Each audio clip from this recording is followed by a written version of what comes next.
Hi guys, welcome back. मैं हूँ दीक्षा और आज के वीडियो में मैं बात करने वाली हूँ कि अगर ये चीज़ आपने छोड़ दी ना तो 100% आपकी विश मैनिफेस्ट होना ही है। 100% आपका प्रोसेस आपके लिए वर्क करेगा ही करेगा। और वो कौन सी चीज़ है?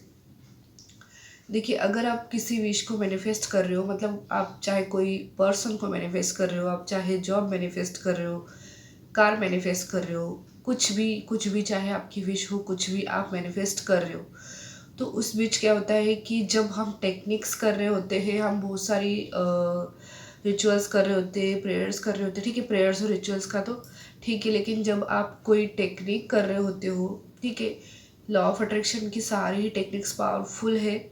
आप कोई भी टेक्निक कर रहे हो अपनी विश के लिए, तो ऐसे में अगर आप उस टेक्निक को करने के लिए बैठते हो, तो उस समय जब आपके माइंड में पहले से ही कोई और चीज़ चल रही होती है, या फिर आपके माइंड में उस समय पहले से ही थोड़ी सी पॉजिटिव और थोड़ी सी नेगेटिव चीज़ें एक साथ चल रही होती है, तो वैसे में क्या होता है कि आप बराबर ठीक तरीके से फोकस नहीं कर पाते उस चीज़ पे, राइट।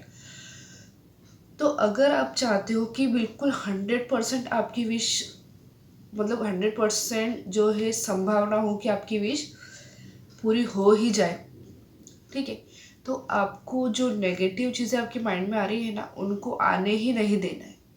फॉर एग्जाम्पल, आप स्पेसिफिक पर्सन को मैनिफेस्ट कर रहे हो और आप उसको मैनिफेस्ट कर रहे हो, लेकिन आप पास्ट में हुई सारी चीज़ें याद भी कर रहे हो, जैसे कि कभी झगड़ा हुआ था, बहस हुई थी, या फिर क्यों नो कांटेक्ट है, या फिर आपको ऐसे लगा कि यार ये तो पॉसिबल ही नहीं है, वो तो मुझे अनब्लॉक ही नहीं करेगा, या फिर हमारा नो कांटेक्ट कभी ख़त्म ही नहीं होगा, पता नहीं मैनिफेस्ट होगा या नहीं।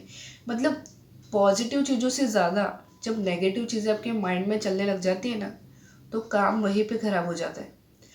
इसलिए सिर्फ और सिर्फ पॉजिटिव ही सोचना है। और मुझे भी अब ऐसा ही लगने लगा है कि जैसा हम सोचते हैं ना, वैसा ही हमको मिलता है, चाहे हम कैसा भी सोचें। क्योंकि हम अपने माइंड से वाइब्रेशंस यूनिवर्स में भेजते हैं और वही चीज़ें हमको मिलती है, ठीक है। तो जैसा जैसा आप सोचोगे वैसा वैसा ही आपकी लाइफ में आएगा। इसलिए सिर्फ पॉजिटिव माइंड रखो, भगवान पे विश्वास रखो, और जो बीती पुरानी बातें थी, पास्ट था, जो कुछ भी था, उसको याद नहीं करना है, ठीक है। इस तरीके से अपने प्रोसेस को आपको डन करना है। आपकी विश मैनिफेस्ट ज़रूर ज़रूर ज़रूर होगी। तो मिलेंगे अगले वीडियो में, तब तक के लिए अपना ध्यान रखिएगा। Bye bye.